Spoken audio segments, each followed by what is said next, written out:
सहनावतु सहनौ भुनक्तु सह वीर्यं करवावहै तेजस्विनावधीतमस्तु मा विद्विषावहै। ओम शांति शांति शांति।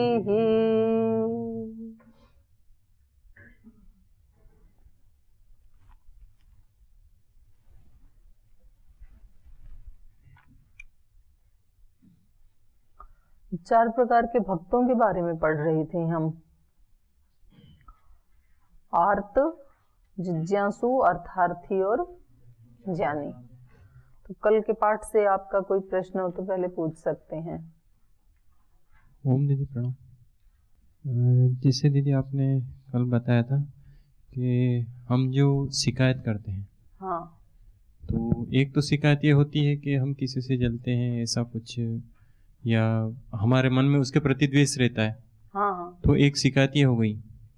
अब जैसे मान लो कहीं पे भी, भले बाहर हो या फिर संस्था के अंदर हो, जैसे कि कोई लोग बार बार गलत कार्य करते हैं, या फिर जैसे कि प्राकृतिक जैसे पानी को वेस्ट करना, विद्युत को वेस्ट करना, तो उसको जैसे हम देखते हैं तो एक हमारे मन में एक वो भाव उठता है कि अरे मतलब ये वेस्ट हो रहा है, गलत कर रहा है। उसको एक दो बार समझाएंगे तब तक तो ठीक है, फिर भी अगर जो उसको देखते हैं तो उसके बाद में एक उसके प्रति हमारे मन में एक वो फीलिंग हो जाती है कि अरे ये वही मनुष्य का भाव आ जाता है। हाँ, तो उसमें मतलब कैसे क्या, हाँ, ये समझ में नहीं आया। जी। और एक प्रश्न वो पीछे वाले का भी कल बचा हुआ था, मालूम है आपको? कल छूट गए, मेरे को बाद में ध्यान आया। तो आपने कहा कि मतलब उनके प्रति कोई द्वेष, ईर्ष्या ऐसा तो कुछ नहीं है, लेकिन हमें लगता है कि वो गलत कर रहे हैं। तो ईर्ष्या भी तभी होती है जब हमारी दृष्टि से हमें कुछ गलत लगता है, तभी हम किसी की शिकायत करते हैं। मतलब शिकायत किसी भी कारण से हो तो वो कुछ गलत दिखता है हमें, तभी शिकायत होती है। शिकायत का मूल कुछ गलत दिखना ही होता है, ये ठीक नहीं चल रहा है। आप कह रहे हैं कि वास्तव में ही गलत होता है कभी, तो कोई पानी खुला छोड़ रहे हैं, बिजली को खुला छोड़ रहे हैं, पंखा, तो कहना तो है, और कहने में भी कभी तो प्रीतिपूर्वक कहना होता है और कभी तो डांट के कहना होता है। दोनों तरीके, माता पिता बच्चों को दोनों तरह से सिखाते हैं ना। कभी तो प्रीतिपूर्वक सिखाते हैं छोटे बच्चे को, कभी कभी बच्चे को डांटना भी पड़ता है, पर भाव उसमें पता लगेगा उसको कि मैं इसको कह रहा हूं। और बार बार आप कह रहे हो, बार बार कहने के बाद भी एक दो बार तो प्रीतिपूर्वक कह दिया, समझा के कह दिया, तो फिर भी नहीं मानते हैं यदि, तो फिर या तो हमारे अंदर वैमनस्य का भाव आता है, या तो कहना ही छोड़ देते हैं हम कि छोड़, ये इनको मानना तो है नहीं। तो वो तो है ही, वही तरीका है। एक आदमी जब कहने से भी नहीं मान रहा है तो अब हमारे पास दो ऑप्शन है, या तो हम बंद करें रोजाना यदि हमारे को ज्यादा तकलीफ हो रही है तो, और या उसको स्वीकार करें। उसको तो बचाना पड़ेगा, उसको इस जागरूकता से बचाना पड़ेगा कि मेरे ये भाव पैदा करने से भी ये पानी को बंद तो नहीं कर रहा, तो वो नुकसान तो बराबर हो ही रहा है, तो ये डबल हो रहा है जो मेरे अंदर वैमनस्य का भाव है। तो उसको कैसे हटाएं? भाई अब इस व्यक्ति की प्रकृति है ऐसी त्रुटि करना, तो उसको उसी रूप में ठीक है, अब क्या कर सकते हैं। पर अपने वाले अंदर वाले को जरूर बचाना है, बाहर वाले के लिए भी 100% ही कोशिश करनी है। लेकिन बाहर यदि 100% हमें सफलता नहीं भी मिल रही है तो फिर उसको स्वीकार करके उसके प्रति वैसा भाव तो बनाए रखना है कि ये ठीक हो, लेकिन अपने आप को वैमनस्य से युक्त नहीं करना है। जैसे मांसाहार गलत है और हम चाहते हैं कि कोई भी ना करे, और आज से नहीं, ये सदियों से ही सब ऋषियों ने, मुनियों ने, महापुरुषों ने तो यही चाहा है। अहिंसा परमो धर्म में आया ना शुरू से ही, तो उसमें तो हिंसा होती ही है। लेकिन हमारे चाहने के बाद भी, समझाने के बाद भी, प्रचार प्रसार करने के बाद भी ऐसा तो हुआ नहीं अभी तक, और लगता भी नहीं है कि कभी ऐसा आएगा दिन कि जब सब शाकाहारी हो जाएंगे, क्योंकि उनको तो समझ में आता ही नहीं है बिल्कुल भी। तो फिर क्या करें? हम अपनी तरफ से उसको चालू रखें, अहिंसा के प्रचार प्रसार को जितना बचाया जा सकता है। पर फिर भी यदि जो नहीं मान रहे तो उसके कारण अपने मन में वैमनस्य का भाव ना भरें, हम परेशान ना हो, अपने आप को कम से कम हम ठीक रखें।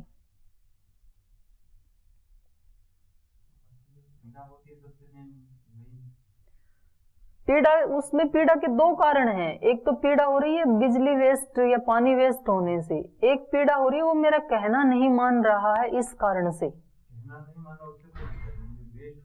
ना ना, आपको नहीं पता चलता है, ये मन बड़ा चालाक है, अपने आप को सिक्योर रखता है।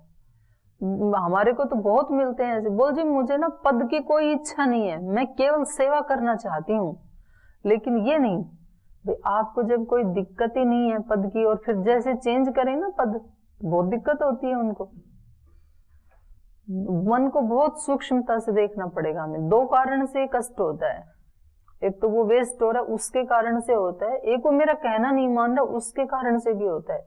भाई इनको इतनी सीधी सी बात है, इनकी भलाई की बात है, संस्था की भलाई की बात है, मानवता की भलाई की बात है, ये बात समझ में क्यों नहीं आती है? 4 बार कह चुका मैं, ऐसे हमें लगता है। तो ये मतलब यहां हमें सुधार करना है। ये मेरे लिए खतरनाक है, ये जो मेरी टेंडेंसी बन रही है ना कि सब जैसे मैं कहूं वैसे सबको मानना ही चाहिए। ऐसे ही लगता है हर व्यक्ति को, मेरे को ऐसे लगता है मैं इनकी भलाई के लिए कह रही हूँ, पाठ याद करें, याद करते नहीं है, करना ही चाहिए।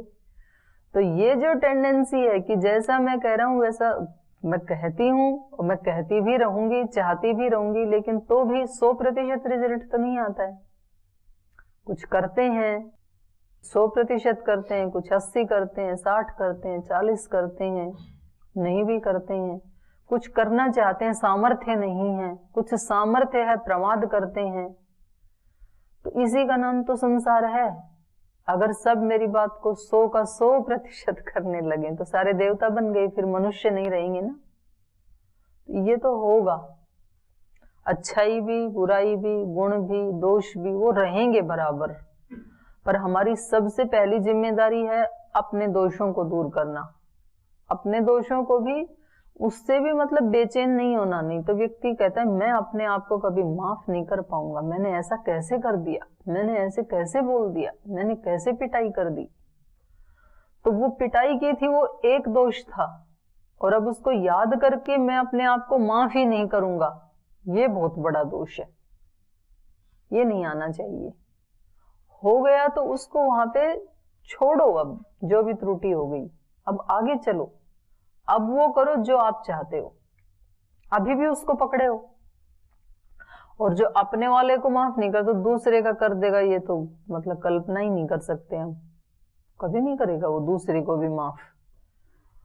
मैं देखती हूँ इधर आपसे तो कम रहता है मेरा संपर्क, पढ़ाने तक रहता है भाइयों से, तो बहनों का किसी ने एक त्रुटि कर दी, फिर वो 10-15 दिन तक उसी को लेके रोए जाएगी, टेंशन में रहेगी, मैंने ऐसे गलती कर दी, मुझे नहीं करना चाहिए था, उससे आपको कष्ट हो गया, मेरे को उस दिन तो इतना सा कष्ट हुआ था, पर तो 15 दिन से जो रो रही है उससे ज्यादा कष्ट हो रहा है। मैं बोलती हूँ हो गया कोई बात नहीं, उसको छोड़ो, आगे चलो। अब वो फिर 5-4 दिन के बाद, जी मैं माफी चाहती हूँ, मेरे से गलती हो गई, उस दिन आपको बड़ा कष्ट। अरे उसको छोड़ दे भाई। तो हम उनको पकड़ के रखते हैं चीजों को, ये हमारा ज्यादा उसकी हानि है, क्योंकि सब मेरे ही अनुसार चलेंगे। आप तो कौन खेत की मूली हो, सब तो ईश्वर के अनुसार नहीं चलते हैं जो पूर्ण निर्दोष है। हम तो खुद भी दोष वाले हैं। तो दूसरा व्यक्ति कहेगा आप में भी तो अभी इतने सारे दोष बचे हैं, आप पहले अपने वालों को तो हटाओ सारा, फिर हमारे वाले हटाना। मतलब कोई व्यक्ति ऐसे कह सकता है, पर कहना नहीं चाहिए। लेकिन ईश्वर तो पूर्ण निर्दोष है, तो भी ईश्वर के अकॉर्डिंग भी हम 100% कहाँ चलते हैं, जितनी हमें अनुकूलता है उतना चलते हैं। और यही कारण है संसार में लोग मूर्ति पूजा क्यों करते हैं। मंदिर की जो माता जी है उसको चुंदड़ी चढ़ाओ, शाल चढ़ाओ, पानी चढ़ाओ, जो मर्जी चढ़ाओ, उसको बोलना तो है नहीं कुछ भी। आप सर्दी में भी उस पर ठंडा पानी डाल दो, माता जी को कुछ नहीं बोलना है। गर्मी में बेशक गर्म पानी डाल दो, कुछ नहीं बोलेंगी वो। और घर वाली माता जी को यदि सर्दी में ठंडा पानी डाल दिया तो डांटेंगी वो।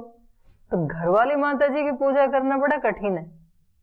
तो जी इनकी वो उनकी नहीं कर पाते हैं, घर वाले माता पिता की उनकी कर लेते हैं। दूसरे कहते हैं आप अपने घरवाली की माता की पूजा कर लो ना, उस माता के पास जाने की क्या जरूरत ही नहीं पड़ेगी आपको। सजीव माता है, ये लाइव माता है, लेकिन वो रिएक्ट करती है, वो बोलती है। घरवाली वो बोलती नहीं है कुछ भी। तो हमें कैसा भगवान चाहिए जो रिएक्ट ना करे। हम कहते हैं कि माता पिता गुरु भी भगवान ही हैं, आचार्य भी भगवान ही हैं, उनके साथ ऐसे ही रहो जैसे वो हमारे पूज्य हैं, ऐसे भाव बना के रखो। उनके साथ नहीं हो पाता है। उनके जाने के बाद उनके फोटो की पूजा कर सकते हैं, श्राद्ध निकालते हैं, हलवा बनाते हैं, अच्छे से पूजा करते हैं, उनके नाम पे हवन होते हैं, क्योंकि अब वो कुछ नहीं बोलेगा। और जब वो जिंदा थे तब वो कहते हैं अपना खेत में काम करो ना तुम। तो हम भगवान की भी सारी बातें नहीं मानते हैं, भगवान की उतनी बातें मानते हैं जितने हमारी अनुकूल होती हैं। और हम बड़ों की भी उतनी बातें मानते हैं जो हमारे अनुकूल होती हैं, सारी नहीं मानते हम किसी की भी। तो जब हम सारी किसी की नहीं मानते तो हमारी कोई सारी बात मान लेगा, ये अपेक्षा रखना भी फिर ठीक नहीं है ना। ठीक है, हाँ जी, आपका क्या बचा था बताना। दीदी जी, कल के प्रश्न में था कि जो गुण होते हैं, तो जो भी गुण होते हैं तो हम भगवान के मानते हैं, तो दोष किन के मानेंगे। हाँ ये बच गया था, आपने पूछा था कि गुण तो सारे हमने कहा कि ईश्वर के ही हैं। हम किसी से ईर्ष्या करते हैं तो किसी के गुणों से ही करते हैं, धन से, ज्ञान से, बल से, और वो सब ईश्वर के गुण हैं। तो एक तरह से हम ईश्वर से ही, ब्रह्म से ही द्वेष करते हैं, तो नहीं करना चाहिए। अब आपने पूछा कि दोष किसके हैं फिर, तो वास्तव में दोषों का अस्तित्व ही नहीं है। जैसे गुणों का अस्तित्व है वैसे दोषों का वास्तविक अस्तित्व नहीं है। जैसे प्रकाश का अस्तित्व है ऐसे अंधकार का अस्तित्व नहीं है। प्रकाश के अभाव का नाम ही अंधकार है, गुणों के अभाव का नाम ही दोष है। जैसे ईश्वर के गुण हैं या आत्मा के गुण हैं, और जब हम उन आत्मा के गुणों में या परमात्मा के गुणों में अवस्थित नहीं रहते हैं, उन गुणों का अभाव हो जाता है, उसी का नाम ही दोष है। जैसे ईर्ष्या, घृणा, ये जो दोष माने जाते हैं ना, तो ईर्ष्या, घृणा आदि जो हैं ये क्या हैं? प्रेम का अभाव, करुणा का अभाव, इनका अपना अस्तित्व नहीं है। प्रकाश का तो अपना अस्तित्व है, लेकिन अंधकार का अपना अस्तित्व नहीं है। प्रकाश तो कहाँ रहता है? मूल स्रोत क्या है प्रकाश का? सूर्य या दीपक, लाइट। तो उसका तो अपना अस्तित्व है, लेकिन अंधकार का अस्तित्व कहाँ है? कहाँ रहता है अंधकार? कोई सोर्स है अंधकार का? है जी? कोई नहीं है। प्रकाश का जब अभाव हो जाता है, पृथ्वी का घूमते घूमते एक भाग इधर हो गया ना, तो यहाँ प्रकाश का अभाव हो गया, इधर हो गया सूर्य, तो इसी का नाम ही अंधकार है। सूर्य जैसा कोई स्रोत नहीं है इसका कि वहां से आ रहा है ये अंधकार, इसका अपना अस्तित्व है। ऐसे ही दोषों का कोई अपना अस्तित्व नहीं है।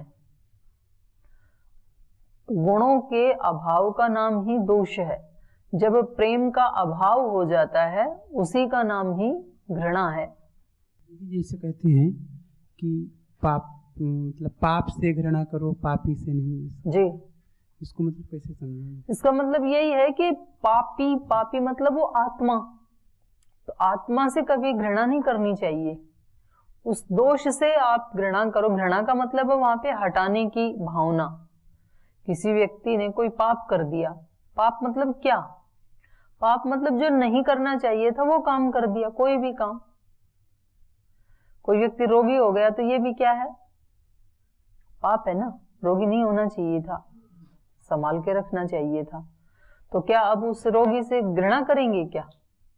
नहीं करते ना, उसकी तो सेवा करते हैं। सेवा का मतलब क्या है? उसको हटाने के लिए हम सहायता करते हैं, उस रोग को हटाने के लिए। उसका पैर दबाएंगे, सिर दबाएंगे, उसको औषधि देंगे, कुछ खाने को देंगे ताकि रोग चला जाए। उस व्यक्ति से तो घृणा नहीं करते ना कि आप क्यों बीमार हुए थे, उसी को उठा के फेंक दें बाहर, ऐसा नहीं करते। तो जैसे शारीरिक रोग है या फिर जो भी पाप जिसको माना जाता है, मान लो किसी ने कोई अपशब्द बोल दिया, किसी ने कोई हाथ से हिंसा आदि कर दी, किसी का कुछ चुरा लिया, जो भी उससे दोष हुआ उसी को पाप कहते हैं। तो उसको हटाने के लिए तो हमें प्रयास करना चाहिए कि ये इस व्यक्ति के अंदर ना रहे, लेकिन उस व्यक्ति से घृणा नहीं करनी चाहिए। तो जो योगी पुरुष होते हैं वो ऐसा ही आचरण करते हैं। तो महर्षि दयानंद ने जब एक शराबी व्यक्ति को देखा तो कहा कि अमीचंद तुम हो तो हीरा, लेकिन तुम कीचड़ में पड़े हो। तो उसने उस व्यक्ति से घृणा नहीं की, उन्होंने कहा आप तो हीरा हो, आप तो अच्छे हो, आप तो आत्मा हो, पर ये आपका दोष अच्छा नहीं है, इसको हटा दो। तो ऐसे ही हम किसी का दोष हटा सकते हैं। कोई व्यक्ति बीड़ी पीता है, सिगरेट पीता है, तो उस व्यक्ति से घृणा नहीं करना, उसको कहो आप तो अच्छे हैं पर ये आपका कर्म अच्छा नहीं है, इसको हटा दो। कोई व्यक्ति आलस्य करता है, देर से उठता है, तो उसको जल्दी उठाना है तो कैसे कहना पड़ेगा? आप अच्छे हो, लेकिन ये देर से उठने वाला जो आपका स्वभाव है ये अच्छा नहीं है, इसको छोड़ दो। ठीक है? हाँ जी, इधर दे दो।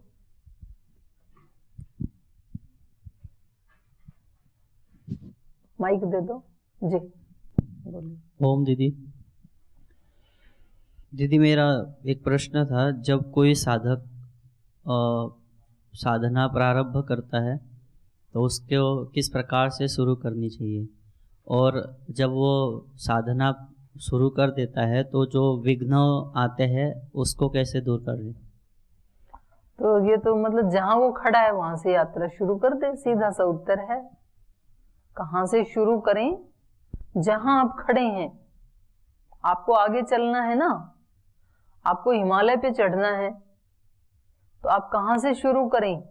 जहां आप खड़े हैं। आचार्य कुलम में खड़े हैं तो आचार्य कुलम से शुरू कर दें, फेज 1 में खड़े हैं तो फेज 1 से शुरू कर दें, हरिद्वार के स्टेशन के पास खड़े हैं तो वहां से शुरू कर दें। तो हमें ये यात्रा, साधना का मतलब क्या है? अष्टांग योग का पालन, अहिंसा, सत्यस्ते, ब्रह्मचर्य, परिग्रह, शौच, संतोष, तप, स्वाध्याय, ईश्वर प्रणिधान, फिर आसन, प्राणायाम, प्रत्याहार, धारणा, ध्यान और समाधि पर पहुंचना है। तो इस समय हमारी स्थिति क्या है, वहां से हम शुरू कर दें। अहिंसा का कितना पालन हो रहा है जीवन में हमारे, वहीं से शुरू कर दें और ज्यादा करना। सत्य का कितना पालन हो रहा है, परसेंटेज सबकी अलग अलग है ना जीवन की। कोई अपने जीवन में 10% झूठ बोल रहा है, 90% सत्य बोल रहा है। कोई 80% सत्य बोल रहा है, 20% झूठ बोल रहा है। तो वहीं से शुरू कर दें। 20 को धीरे धीरे 19 लाएं, 18 लाएं, 17 लाएं, 16, 15 ऐसे कम करते जाएं। ऐसे सभी अंगों का, नियमों का भी, आसनों का भी, प्राणायाम का भी। अब आसन कोई 20 मिनट अपना आसन लगा के बैठ सकता है, तो कहाँ से शुरू करे? फिर 21 मिनट लगाना शुरू करे। ऐसे ही प्राणायाम का, ऐसे ही प्रत्याहार का। तो ये तो हो गया जहां आप हैं। हर व्यक्ति की अलग अलग स्थिति है। एक व्यक्ति को 6 महीने में एक बार गुस्सा आता है, एक व्यक्ति को तो 6 घंटे में ही आ जाता है। तो दोनों के अलग अलग है ना। तो इसको इतना पुरुषार्थ ज्यादा करना पड़ेगा, उसका थोड़ा सा ज्यादा अपने ऊपर कंट्रोल है, उसको कम पुरुषार्थ करना पड़ेगा। और दूसरा आपने पूछा, एक तो पूछा कि कहाँ से शुरू करें, और दूसरा क्या पूछा? जब कोई विघ्न आ जाते हैं। हाँ, विघ्न आए तो क्या करें? तो वितर्क बाधने प्रतिपक्ष भावना। जब जब वितर्क बाधित करने लगे, प्रतिपक्ष की भावना करो कि इस मैं चला था इसको हटाने के लिए, और अगर मैंने अभी फिर ये कर दिया तो फिर वहीं पहुंच जाऊंगा जहां से चला था। तो परेशान होके तो चला था, इन चीजों से दुखी होकर के तो इस मार्ग पे चला था, और अब फिर उन्हीं का ही आचरण कर रहा हूं। तो फिर ये मेरे लिए और ज्यादा घाटे का सौदा हो जाएगा, क्योंकि अभी और अभ्यास बन जाएगा मेरा। हम सब जो जिनको दोष कहा जाता है, मानवता का दोष कहा जाता है जिनको, उनसे परेशान होकर के तो यहाँ आए थे। आप कहते जी घर में ना वो सब कोई किसी की निंदा करते थे, कोई चुगली करते थे, तो हमारे को लगता था कि कैसे लोग हैं, मेरे को तो इनके पास नहीं रहना है, मुझे तो वहां जाना है जहां भगवान की चर्चा हो केवल। तो फिर आप घर को छोड़ के यहाँ आए, और यहाँ आए तो दो चार यहाँ भी निकल आए ऐसे, जो निंदा, जिनका काम ही निंदा करने का है, चुगली करने का है। बड़ा कुछ लोगों को रस आता है, बिना बुलाए किसी के भी कक्ष में आके बैठ जाएंगे, और फिर ऐसी बातें शुरू करेंगे धीरे से, और फिर 10-15 मिनट उनकी निंदा, चुगली, दोष सब बखान करके फिर बोले अब चलते हैं, बोले उसका सारा काम खराब करके अब चलते हैं। तो वो यहाँ भी मिल गए। फिर अब यहाँ कहते हैं, बोले यहाँ अभी इनके साथ भी नहीं, अभी वहां जाना नीलकंठ अकेले में, किसी को साथ ले जाओ, बोले नहीं साथ नहीं लेके जाना, ये साथ जाने वाले वहां भी बात करके ना फिर को वैसा ही बना देंगे। तो फिर यहाँ से किसी को नहीं लेके गए, अकेले चले गए नीलकंठ। तो नीलकंठ गए तो वहां कोई खाना बनाने वाला, कोई गाय की सेवा करने वाला, उनमें भी एक आध ऐसा निकल आया कि वो दूसरों की निंदा चुगली करते हैं। तो बोले ये भी नहीं चाहिए मेरे को, तो अब कहाँ जाएं? बोले अब गौमुख पे चढ़ेंगे। अब गौमुख पे भी जो कोई दाल चावल पहुंचाने वाला, कोई ड्राइवर, कोई ना कोई पानी वाला, उनमें भी कोई ना कोई तो ऐसा निकल ही आया। तो अब कहाँ जाओगे? तो हमें अपनी सुरक्षा स्वयं करनी है, बाहर के स्थान हमारी सुरक्षा नहीं करेंगे। कहीं भी हम बैठे हैं, चाहे घर में हैं, आश्रम में हो, ठीक है, संस्कार हैं, एक ही कारण से नहीं आए थे, इस तरह के संस्कार भी थे योग मार्ग पे चलने के, इसलिए आ गए। पर हमें ये नहीं सोचना है कि जब दूसरे ठीक हो जाएंगे तो मैं ठीक होऊंगा, या दूसरे जो बाधा डालते हैं उनको हटाओ तब मैं खुश रहूंगा। जैसा भी सिचुएशन आपके सामने चारों तरफ, आप जहां भी हैं, जो भी कर रहे हैं, चाहे आप घर में हैं, चाहे गुरुकुल में हैं, चाहे ऑफिस में हैं, कहीं भी हैं आप, और जैसी भी आपके चारों तरफ परिस्थितियां हैं, उनमें अपने आप को बचा के रखना, अपनी सुरक्षा की जिम्मेदारी लेना, ये हमारा कर्तव्य है। दूसरों को ब्लेम करना बंद करो, इनके कारण ऐसे हो रहा है, ये ठीक हो जाए, पूरा तो ध्यान वहीं रहता है ना हमारा। तो हम उसमें कैसे चुप रह सकते हैं, उन परिस्थितियों में कैसे शांत रह सकते हैं, तो इसका फिर दिन भर अभ्यास करना होता है। दिन में ना मैंने कई बार बताया है, कभी कभी थोड़ी देर के लिए, आधे मिनट के लिए, कभी 1 मिनट के लिए, कभी 15 सेकंड के लिए बिल्कुल मौन हो जाओ। बिल्कुल मौन मतलब मौन तो अभी भी बैठे ही हो, तो मन में तो चल रहा है ना कुछ ना कुछ। मौन का मतलब है मन भी कुछ भी नहीं, बस वहीं के वहीं स्टेबल कर दिया आपने ऐसे। 15 सेकंड ही सही, 5 सेकंड ही सही, और उसकी अनुभूति करो। कभी आप जब खाना खाते हो ना, तो खाना खाते हुए अपने आप को ऐसे देखो जैसे आप किसी दूसरे मनुष्य को देख रहे हो खाना खाते हुए, या रोबोट को देख रहे हो काम करते हुए, ये भी तो रोबोट ही है। तो प्रतिपक्ष की भावना से अपने आप को बचाना है कि यदि मैंने ऐसे किया तो मेरा नुकसान होगा। कांटे के ऊपर कैसे बचते हो पैर रखने से, पैर रखा और मेरे को दर्द हुआ, कांटा चुभा और दर्द हुआ, तो बच जाते हो।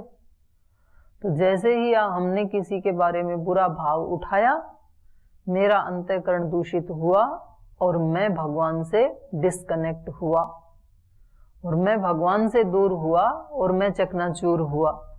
तो ऐसा सोच के क्या करना है, मुझे भगवान की शरणागति में रहना है, मुझे योग की ही शरणागति में रहना है, मुझे सत्य की ही शरणागति में रहना है।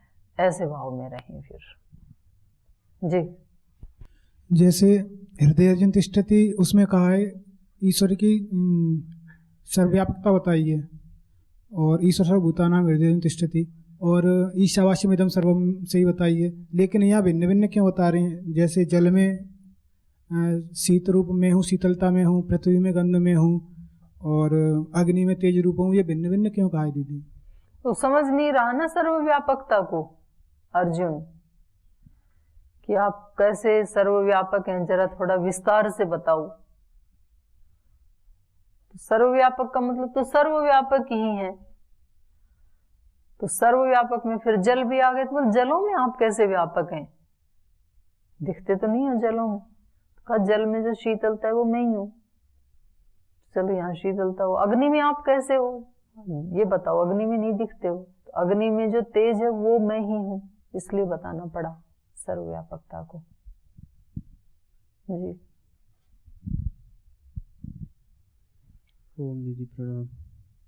मेरा प्रश्न सांख्य से है दीदी, कि जैसे सांख्य से हाँ, कि संपूर्ण जो है प्रकृति ईश्वर का क्लास में स्वरूप है। सांख्य पूछते हो आप, चलो पूछ लो। संपूर्ण प्रकृति यदि ईश्वर का स्वरूप है तो संपूर्ण प्रकृति जी ईश्वर का स्वरूप मानते हैं। ईश्वर का स्वरूप तो नहीं कहा सांख्य में, लेकिन सांख्य तो का मूल प्रकृति तक ही जाता है, ईश्वर को ठहराता ही नहीं। तो ईश्वर को ठहराया ना, पुरुष इति पंचविंशतिर्गण। तो सर्वव्यापक कह दिया ना, पुरुष तो वो परमात्मा सर्वव्यापक है। हाँ, संपूर्ण प्रकृति में। हाँ, लेकिन अधिष्ठाता के रूप में सांख्य में जो है ईश्वर क्यों नहीं माना गया? पुरुष को वो मूल प्रकृति में पुरुष का मतलब ईश्वर ही है वहाँ पे। जी वहाँ है, लेकिन मूल प्रकृति तक ही क्यों कहा गया सांख्य में? सत्व रजस तम साम को ही मूल प्रकृति कह दिया गया है। सांख्य में ईश्वर क्यों नहीं कहा गया? कहा तो पंचविंशति नहीं है, मूल प्रकृति तक तो 24 ही हुए जी, और 25वां पुरुष है। तो मूल प्रकृति बनाने वाला जो है बनती नहीं है ना, वो नित्य है। मूल प्रकृति बनती नहीं है ना। तो ईश्वर कैसे फिर जो है सिद्ध होता? ईश्वर को कैसे फिर कहते हैं उसमें जो है क्या कि ईश्वर के द्वारा ही प्रकृति चलती है? क्योंकि वो जड़ है, इसलिए उसको गति चेतन ही दे सकता है। तो ईश्वर को कहना चाहिए ना कि ईश्वर ही है मूल। कहा है ना वहाँ पे, उत्पादक नहीं मानते फिर जो है, उपादान कारण नहीं मानते हैं। हाँ यही बात है। उपादान कैसे मानेंगे भाई? निमित्त कारण तो माना ही है। उपादान कारण मानेंगे यदि तो दोष क्या आएगा बताओ, आप ही बताओ क्या दोष आएगा? निमित्त उपादान कारण मान लिया तो आप परिणामी हो जाएगा। हाँ, ईश्वर परिणामी हो जाएगा जी। तो ईश्वर तो नित्य है ना, अपरिणामी है। अपरिणामी है वो तो वहां पे निमित्त कारण तो माना है, उपादान कारण नहीं माना। लेकिन और मूल प्रकृति भी नित्य है, वो उत्पन्न नहीं होती है ईश्वर के द्वारा। नहीं, ईश्वर के द्वारा नहीं, अपने कोई किसी के द्वारा यदि उत्पन्न हो फिर तो नित्य होगा ही नहीं ना जी। ईश्वर के द्वारा भी बनाई नहीं जाती है मूल प्रकृति जी। नित्य है वो स्वयं भू। दो ही तो चीजें नित्य मानी वहां पे, पुरुष और प्रकृति। प्रकृति मतलब मूल प्रकृति।